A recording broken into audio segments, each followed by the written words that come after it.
All in Sports Network. We love sports. It is Tuesday, September 2nd, right here on your daily fix for all things Texas Longhorns.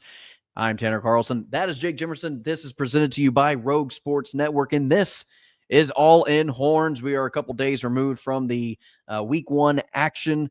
Obviously, Texas starting the season off 0-1, and we've had some time to kind of assess the situation of the game in Arch's play. We've got to hear from Steve Sarkisian in his post-game conference. We've got to hear every talking head have an opinion about how Arch looked.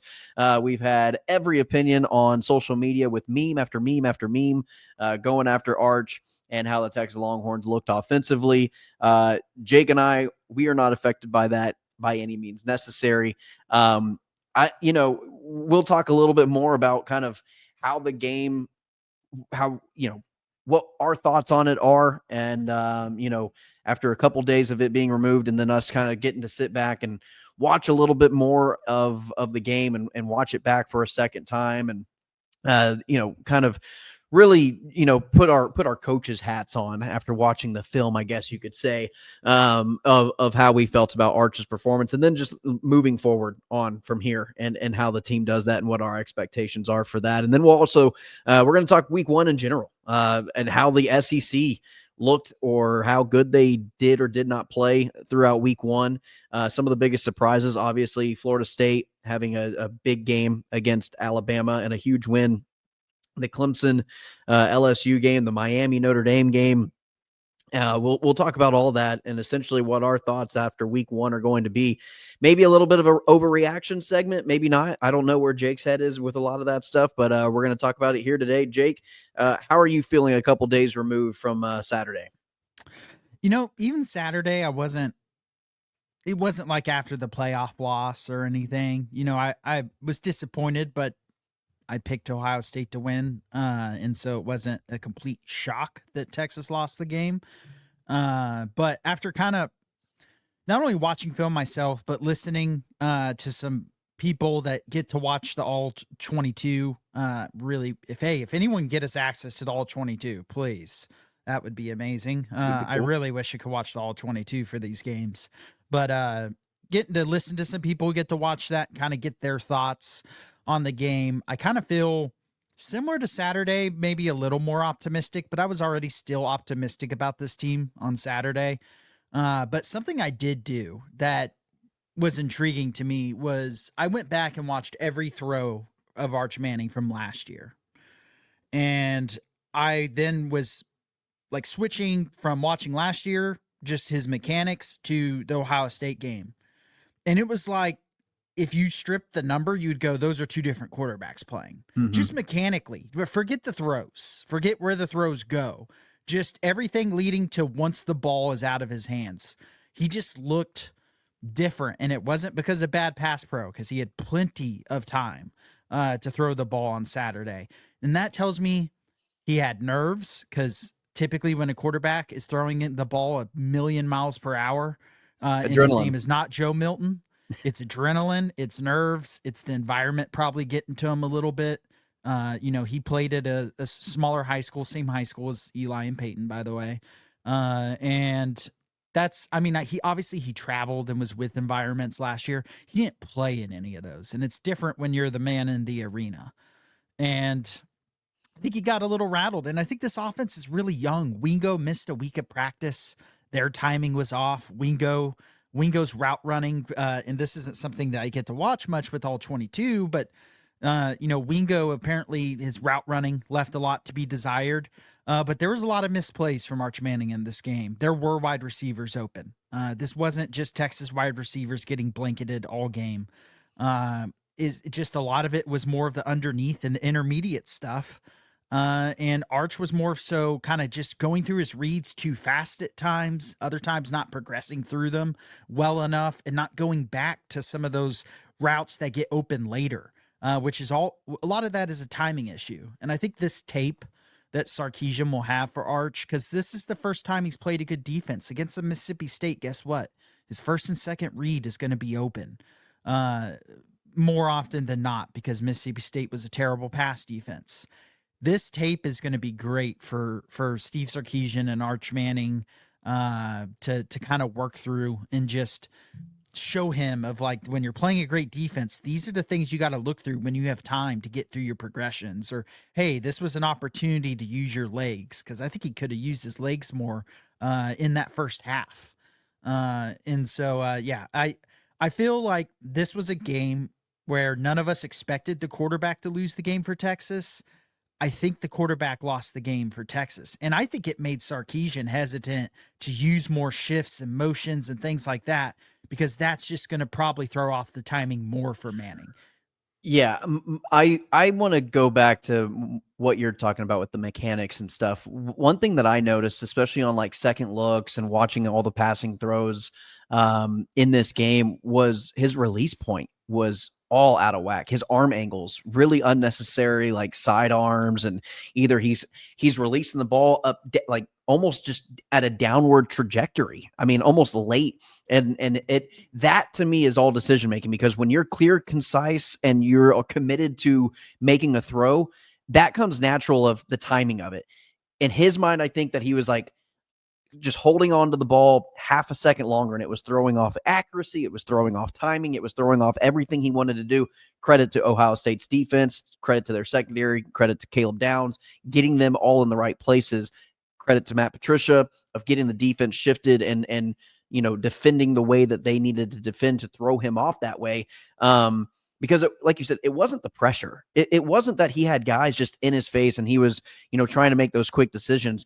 I think he was trying to figure out and read the defense ahead of time. And then whenever they were disguising those coverages, it threw him off just long enough to where his arm angle was off and his release point was either way too early or way too late. And it just nothing looked right, especially like the feet. He had happy feet very early on. And so we got to see him settle down a little bit. And Steve Sarkisian was able to speak on that in his post-game press conference. A couple of things that spoke to me about what Sark said afterwards. First of all, this is his first time being able to coach Arch as a QB1 on the road. And so there were a couple times where he said, maybe I should have called some design run plays for him to get hit, because he seems like he was one of those quarterbacks that once he gets hit once or twice, he's in the game. He's more focused. He's ready to go. Also, has never coached against Matt Patricia. He had no study on him in college, at any point other than what he did in the pros. And you don't know if he's going to be able to carry over what he did in the pros into college at Ohio State. You had tape on some of those players, but again, a lot of roster turnover there for Ohio State. So there's a reason why this game was as low scoring as it was, is because neither one of these two teams had a lot of film on opposing players. Sark spoke on that, but also just the inability to know tendencies from the opposing team's coaching staff was a big part of of Steve Sarkisian's play calling and how he attacked the game. And then also just, we had a new offense. You had two returning wide receivers. You had a new quarterback. You had one returning running back and a couple of offensive linemen, and that's about it. Yeah, and one of those offensive linemen wasn't, a starter. He was more of a rotational guy. Yeah. And is at a new position, completely new. Center is the most different from any other position when it comes to... And I thought the offensive line was the least of the concerns for the Texas Longhorns. Now, I will say with the offensive line, I think Ohio State just did a completely different game plan than I was expecting, than Sarkisian was expecting, than anyone was expecting. Everyone expected them to be sending blitzes and test the offensive line. They tested Arch Manning instead. They did this by doing a lot of cover 2 shells, and then the actual coverage would end up being kind of a cover 3 with matching principles. They did a lot of penny fronts, which is 5 down linemen, 1 linebacker, and then you got the rest in the secondary, kind of making a line at that, 10 to 15, 20 yards downfield, and then using the speed of a Caleb Downs to be all over the field. And that threw off the timing of everything. And I just think playing more of just strictly passing coverage really threw them off. It also allowed Texas to run the ball pretty effectively in the second half, which is another thing I wanted to discuss. I need to see Christian Clark get some carries in these next 3 weeks. I like things we saw from Wisner and Baxter. I worry about either of them being able to provide explosives. I thought they took what was there and didn't really get much extra. We saw a little bit of that last year, didn't we, with the running back group early on? Yeah. Yeah. I mean, Wisner had some games where he did, but I thought Wisner was, even though his stat line was pretty good, I thought he was just okay. I thought it was more of just taking what the offensive line gave him. I thought Baxter looked like the better back, in my opinion, just based on he had less happy feet. I thought Wisner was too patient at times. Need to take the hole and hit it. And that's something I know that I've read a lot that Christian Clark does, and maybe a Jarek Gibson as well. If there's one thing Gibson does, he goes downhill, and he goes downhill hard. Mm-hmm. I think they really need to take these next 3 games to figure out who can come in. It's not like Wisner and Baxter aren't going to get carries. They are, especially Baxter as he gets healthier. I think he's going to end up probably being RB1, to be honest with you. But you need to see if Christian Clark or Jarek Gibson or one of the freshmen can provide you explosive run plays and provide you. I thought there were some opportunities to get some big 20-plus yard runs in this game if they could just make an extra man miss. And it didn't happen. And so that's because I thought the offensive line did a really good job in run blocking. Now, was Ohio State committing to stopping the run? No, that plays into it. And, their defensive tackles are a bit of an unknown, but I can promise you Ohio State's going to be more talented up front than the majority of the teams on Texas's schedule. And so I feel really good about this run game. I think the running back position needs to be evaluated for who can not necessarily even be RB1 and be your workhorse. I think Wisner or Baxter can be your workhorse, but who can come in and be what Jaden Blue was last year, maybe getting some more carries than Jaden Blue if they have good ball security, provide you a 60-yard run. Yeah, I think we're going to learn a lot from this team in this game. I think this team is going to learn a lot about themselves in this game, whether that be from the offense and just going over tape and sitting down with your position coaches and then breaking down play-by-play, game by play-by-play, series by series, what mistakes were made, what could you have done in this situation, what you should have done in this situation, what you did in this situation, and why the results were what they were. And I think that's what this coaching staff, I'm not worried at all about moving forward. I think these next 3 games, these cupcake games for Texas, are going to be huge in terms of getting the ability to tweak those little things out and just get timing and chemistry with one another on the offense, being able to communicate at the line. And then you can just kind of get to that point where you can look over at Ryan Wingo and y'all can just nod and say, yeah, we see the same thing. Yeah, let's do that. It's going to be small things like that where you don't need to actually verbalize the communication. That takes time. That takes repetitions. It's not just one, off-season practice. The only thing that would have slightly concerned me moving forward is Arch Manning has been in this system now 3 years. He had a redshirt year, his redshirt freshman year, and now this year. So 2 years going into year 3 under Steve Sarkisian. I thought he was going to be more prepared for that moment, to be 100% honest with you. I really did. I was still, as much as I am not worried about him in the future, again, the amount of times we have to say not worried, maybe a little concerning, but the amount that I'm not worried about him in the future and the rest of the season for Texas, I can still be pretty disappointed in the way that he performed with the amount of time that he's had getting coached by Steve Sarkisian. Yeah, because I didn't expect him to get as rattled as he clearly was by the environment, by the moment. Yeah. Because when you're rattled as a quarterback, your mechanics go out the door. And Arch Manning is known as kind of a technician at quarterback. When he came in, you could tell his technique last year. He come in and you go, wow, he has better fundamentals of mechanics than Quinn Ewers. That was not the case in this Ohio State game at all. No, it wasn't. Again, you throw on the tape from this game, throw on the tape from last year, forget the name on the back, forget the number, and you go, those are 2 different quarterbacks. And so, like you said, I'm not worried about Arch long term, but you do need to see him improve quickly. And then that Florida game is going to be determining whether this team is a playoff team or not this year. Granted, they could lose it and still make the playoffs, but if he comes out and just still isn't ready, to me, that tells us that, yeah, this team's probably going to be an 8 or 9 win team, and Texas just needs to get all these young players to improve so that next year, whatever gauntlet of a schedule they get, they can go through. But there were things to like on from Arch in that fourth quarter that make me think he was starting to figure it out. And I think he's going to be able to carry that over. He's going to learn a lot from this film. And I trust Sarkisian and I trust Arch Manning to figure this out. And I trust that these next few weeks also, last thing I'll say before I know we got to get to something else, but these next 3 weeks are not only so important for the timing and everything of the offense. For instance, that 4th and 3 in the red zone where he goes to Parker Livingston, everyone goes, why is that the play that's drawn up? People don't realize other people are running routes. Wingo was wide open on a slant for a touchdown. Yeah. And that's where the play was designed to go. But Yeah. Arch went to Livingston. I mean, and also, the double team, he forced the ball to Wingo 40 yards down the field. You had injuries wide open 8 yards down the field. Or no, Spencer Shannon, 8 yards wide open down the field. And you dump that off to him. He at least turns around, at least minimum gets a first down. Oh, yeah. I mean, he was going for 15 to 20 yards. And, for sure. and to just pass up an automatic, at least 10 to 15 yard gain to try to force it into your playmaker's hands 40 yards down the field in double coverage. Those are the types of things that I want to see Arch just settle down, be composed, take what the defense gives you, and just deliver a nice, easy ball. And that's all you need to do for me to show improvement. All right, Jake, let's go ahead and get to our segment.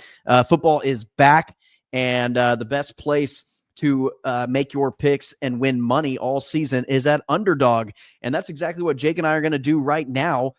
We have a couple of games lined up, and we were going to not only make these picks, but we're going to give you additional picks, and you can use promo code HORNS to get a discount on these. Jake, here are your Underdog picks for this week. We got a Thursday night NFL football game. We also have an NFL podcast Jake and I do on All In Cowboys. Go ahead and give that a listen, a like, and a subscription as well. Link is in the comment section. But you've got promo code Jimmers.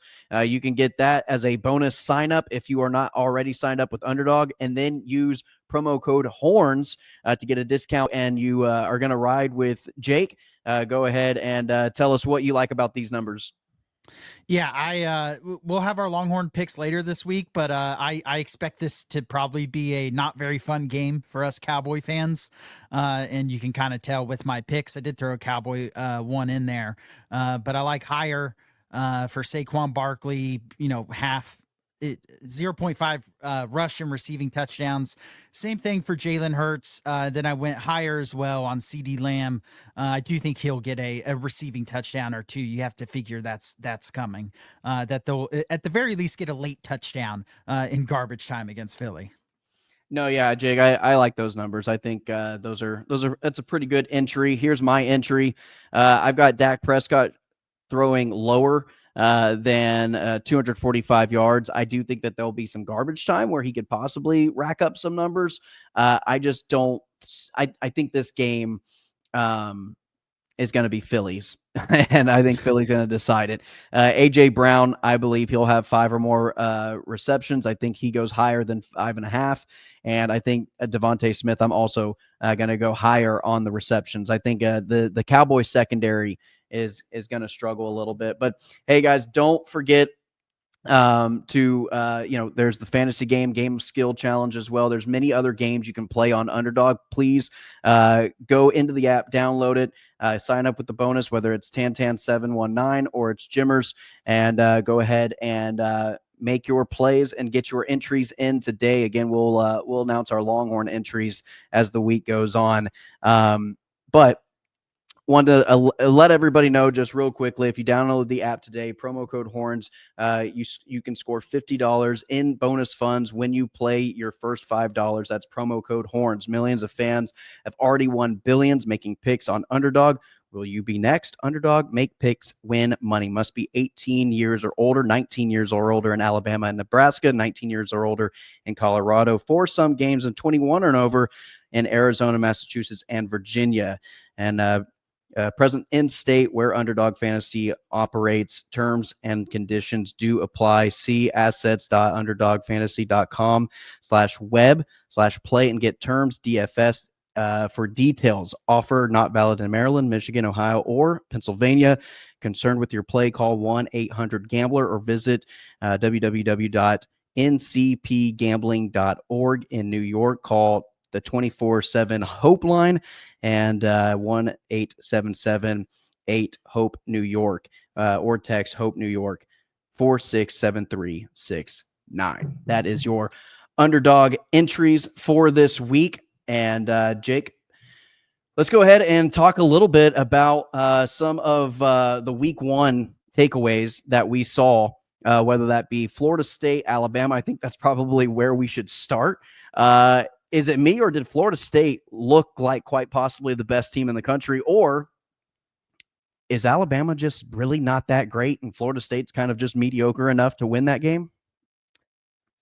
Yeah, this is a tough thing about week one, right? The overreaction is that Florida State looked like the best team in the country week one. Just if you isolate week one in its own bubble, who had the most impressive win and looked the most impressive doing it? Florida State. It was Florida State. I mean, I know Ohio State beat Texas, but as far as the domination of the game, Florida State was very impressive. And, Castellanos, the QB for Florida State, he talked a lot of smack on Alabama in months leading into this game. He walked it. He backed it up. And I'm completely okay with talking that talk as long as you're going to walk the walk. And he ran the ball 16 times. He was tough in this game. He took some big hits. Florida State only had to throw it 14 times. And if you're Alabama, that's concerning because Florida State was just 5-6 yards a pop minimum. It felt like the majority of the game. They just kind of dominated the line of scrimmage on both sides. Alabama on the opening drive, and Josh Pate was the one who gave me this stat when I listened to his reaction show. They had 55 yards rushing on the opening drive, Alabama. They had 29 yards rushing the rest of the game. Yeah. You can't have that. I mean, when you can't run the football, you're typically not going to win the game unless your defense just plays outstanding. Yeah. And people talked about going into this year, Alabama should have an elite defense. On paper, they have an elite defense. They were not a good defense last year. I've seen some people posting some Alabama clips from their defense in this game. It has nothing to do with positioning, has nothing to do with scheme. It has everything to do with effort. And they're just walking down the field. I mean, there's guys running 10 yards in front of them, and they're jogging down the field. And it's just like they've given up before the play's even over. That is a cultural thing. That is a coaching thing. And I hate to say this, but if you think Saban was on that sideline and you had players walking and jogging down the field like that in the middle of a play where it's running right in front of them, it ain't going to happen a second time. They're not going to see the field a second time. And there is a culture issue right now in Alabama. Yeah, and it's confusing to me because I think very highly of DeBoer as a head coach and what he did at Washington. I don't know what the problem is. He's only year two. It takes a while to turn around a culture, but for them to lay an egg like that week one, you have to be concerned if you're, Alabama fans are more than concerned, but even from the outside looking in, I'm like, is Kalen DeBoer at Alabama going to work out? Because that was concerning. Like you said, just the effort didn't seem as good. Getting dominated at the line of scrimmage. Florida State just looked hungrier. They looked like they wanted it more. They looked like they were better prepared. They seem like they're a team who has heard for 365 days how disappointing and how much of a disappointment they are and how much of their coach is on the hot seat, this, that, and the other. And they came out ready to prove something to the entire country. And that's exactly what they did. Yeah, and it just, I don't know what to expect from Alabama now this year. Because it's not even that I think Florida State is bad. I do think Florida State's a good team. I don't think they're just mediocre. And I could end up being wrong because college football's a weird, strange world we live in. But, we're not going to find out much more about Alabama for a few weeks. They played at Georgia in 3 weeks, by the way, or actually 4 weeks. They have a bye in there. But they have UL Monroe next and a Wisconsin team who did not look good week one. And that's at home, both at home. And so there's going to be big question marks. And that Georgia game is going to be huge for Alabama because if they go out there and play like they did against Florida State, just from the line of scrimmage perspective, they're going to lose by 40. Yeah, Jake, I'm with you. Also, I just want to mention as well, I think that there are going to be a lot of head coaches. There's going to be a lot of athletic directors, and we'll see if the programming is also behind it because, they like their ratings. So we'll see what the media influence is on this. But I think a lot of these games are going to be moved to week 2s, week 3s, week 4s because we saw a lot of, I don't even want to say sloppy, just not very well put together play yet because I don't think teams are using their full playbook. I saw it not just out of Texas and Ohio State. LSU Clemson, another one where I just didn't feel as though the play was all the way 100% there. Miami and Notre Dame, I didn't think the play calling in the playbook was all the way being utilized the way it probably would be in, middle of the season. I know that a lot of these games can't be played middle of the season, but they can be played week 4, week 3. And I think that we're going to see a lot of these more marquee matchups being pushed back a couple of weeks and not so much on week 1. It just seems like the defense has the advantage in these earlier weeks. Yeah, every big matchup, all the top 10 matchups, the offenses looked very behind the defenses. South Carolina, Virginia Tech on Sunday. South Carolina did not look like the offense I think a lot of people were expecting. Texas A&M didn't get it going until the fourth quarter. Yeah, I mean, well, and that wasn't as much offenses. That was actually a game where the defenses looked pretty bad. Mm-hmm. I mean, A&M gave up over 200 yards rushing to UTSA, and that wasn't garbage time. UTSA was gashing them from start to finish, and so A&M wasn't able to run the ball that effectively in that game. Marcel Reed was really their best runner. Reuben Owens had 37 yards for him on the ground. 30 of those came on one rush. Yeah. So the other 4 carries, he got, 7 yards. And so that was just kind of a weird game where I actually thought the defenses looked worse than the offenses, but in what should be even matchups in games we were expecting to be close, I think the unders hit in pretty much all of them. No, I would agree. And like you said, just the game plans of all the teams. I had a lot of entries. I had a lot of entries on Underdog this weekend of higher or lower. And I went higher on a lot because I was just I talked myself into believing in Cade Klubnik and Garrett Nussmeier and Lenora Sellers and all these players. I had higher on with their, whether it be touchdown passes, whether it be this, whether it be that. I think the lower hit on, I want to say 80% of week 1 higher lowers.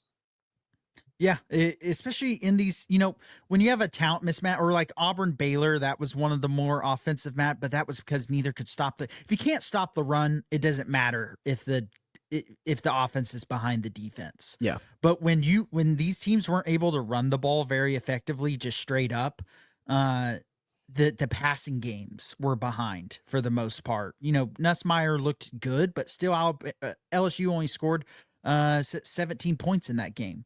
And so, and from the game planning perspective, what I was trying to say earlier, just way less shifts and motions from most teams.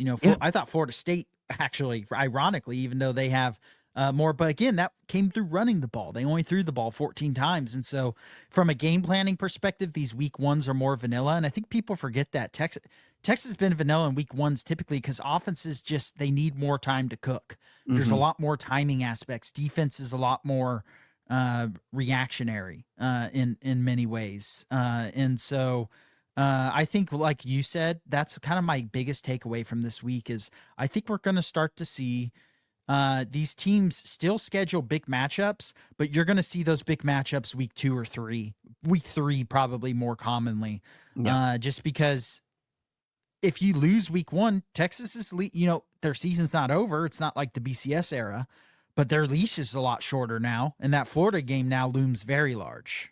It's huge. It's a double circled on the calendar now because you don't want to say must win this early, especially when you haven't even gotten into conference season yet, and you can lose a game in conference and still win your conference championship game and still make the playoffs. But it's a very important game, and it's going to be a very good eye test as to where you measure up with the rest of these other teams. I thought Miami and Notre Dame was a pretty good game for the most part. I do think that there were lulls in that game where it it showed that it was a week 1 game, especially not until really the fourth quarter where it started picking up a little bit more and the offense has started gotten a little bit more of a rhythm. Play of the year was that touchdown catch. I can't remember the name of the receiver, but my God, that was already catch of the year candidate in my mind. And I don't know if it's going to get beat. Florida had one as well. It was against Long Island, but yeah, that was sick. The one-handed grab. I mean, that was a nasty grab. Yeah, that was Odell Beckham-esque. It really was. And now, granted, they were playing Long Island. Yeah. So I think the magnitude of the Miami catch and it being a touchdown in double coverage, and it was going to be a pick. I thought it was interception. I called interception midair. I said, "Ooh, that's picked," and then he went up and snagged it one-handed. I was like, "Oh my gosh, that was one of the most crazier oh no, oh yes moments if you're a Miami fan that you're going to have." Yeah, no, that game was probably the best of the top 10 matchups. Yeah. Texas, Ohio State, just from a fan perspective, regular football fans can't enjoy watching good defenses. If it's a low-scoring game, it's a bad game. Sure. In their minds. Clemson, LSU. The Clemson LSU was even more disappointing to me just because with what should be the two best quarterbacks in college football returning was a slugfest in many ways. And let's be honest, Jake, Nussmeier and Klubnik had a lot of those similar games last year. They played well at the end of the year last year, but leading up to the end of the season last year, now we both were in the camp that they were going to be more developed and ready to go and running their offenses a little bit more smoother than what we saw on Saturday night. But there were moments last season where Nussmeier and Cade Klubnik were not, just slinging the ball all over the place, where their offenses looked a little sluggy. Yeah, I mean, Klubnik was 19 of 38, 230 yards and a pick. Nussmeier was better, 28 of 38, only 230 yards on those 28 completions, and one touchdown, no picks. So that was kind of the difference between them was the lack of picks. They threw for the same amount of yardage. Klubnik threw for the same amount of yardage in 9 less completions. But it was just Clemson couldn't run the ball. They didn't really try to run it that much either. They fell in love with the pass, and that's just not what you do when the other team has a good pass rush. Yeah, and Clemson being in the ACC, now they're a team that needs to essentially win their conference. If they have 2 losses, 3 losses, and they don't win their conference, they're out of the playoffs. They're not a team that can afford many more. Yeah, I mean they essentially have to either win out or only lose one in conference or win the conference because if they lose that South Carolina game at the end of the year and they don't win their conference, they're definitely out. Yeah. And so that was a big loss for Clemson just because it was at home. It was a chance to have a game that would essentially eliminate any other loss on your schedule. If you had another loss on your schedule and you lost a conference championship game, you're still probably in if you win that game. And instead, now Clemson is very much on the ropes because of the ACC not, looking as good. Georgia Tech won. I don't think Georgia Tech won as impressively as I or many others were expecting. Granted, they turned over the ball about 50 times in the first half and still won because Colorado's not good. Being in that conference is no help this year for. We didn't talk about the porta potty. Deion's porta potty on the sideline. Did you hear about that story? I did. Yeah, it's his cancer diagnosis. It makes him have to go to the restroom very frequently, apparently. And they put a porta potty in the they have a tent for Coach Prime, so he can use the restroom during the game instead of having to go to the locker room. Hey, by any means necessary, I'm all for it. I just want to know who's having to move it after. Yeah, I also want to know, is it just for Coach Prime, or can the players be like, hey, Coach, can I just, I got to take a leak. Just let me jump in there real quick. Maybe more teams will start to do it, so you can just go. Are we going to have a porta potty cam? Can we have a camera just set up for whenever he goes in there? And then time how long he goes in there? But No, on the outside. But I want to see how long he's in there, determine whether it's a piss or a shit, and see. Yeah, you could get some underdog higher lowers on time. Yes. Yeah. Is he going to be in there for a minute? Is he going to be in there for a minute and a half? Is he going to be in there for 5 minutes? Is it one of those where his coffee's starting to hit a little bit later than normal? Like, what are we doing? I like that, Jake. I like that. I'm going to have to talk to the people at Underdog to get that, those numbers out there. All right, man. Hey, I thought week 1, as always, just a great. I love college football. Even after Texas's loss, I was still just eager to sit on my couch all day and just watch college football, which is exactly what I did. So, not as many great like marquee matchups in week 2, but we do have Michigan and Oklahoma. That'll be one that we keep an eye on. And then obviously Texas, San Diego, or San Jose State. We just want to make sure that the offense is going to start, clicking. And there's going to be certain things that we look for in this one. And I believe we're going to see all those things happen in the next 3 weeks leading up to the bye week, leading up to Florida. There's going to be, at this point, though, it is training camp of stay healthy. I don't want to see any injuries in these games. Its health is the number one priority. But any last sentiments, any last words, thoughts of on week 1, Jake? No, just glad football's back. Yep. Next week we have the NFL joining, so it's just our full football weekends start. And even though there's not as many marquee matchups, there's still some really fun matchups in week 2, especially earlier in the day. And so I'm already itching to get to this next weekend. Agreed. All right, let's go ahead and wrap up the show. That's Jake Jimerson. I'm Tanner Carlson. As always, ladies and gentlemen, hook 'em. All in Sports Network. We love sports.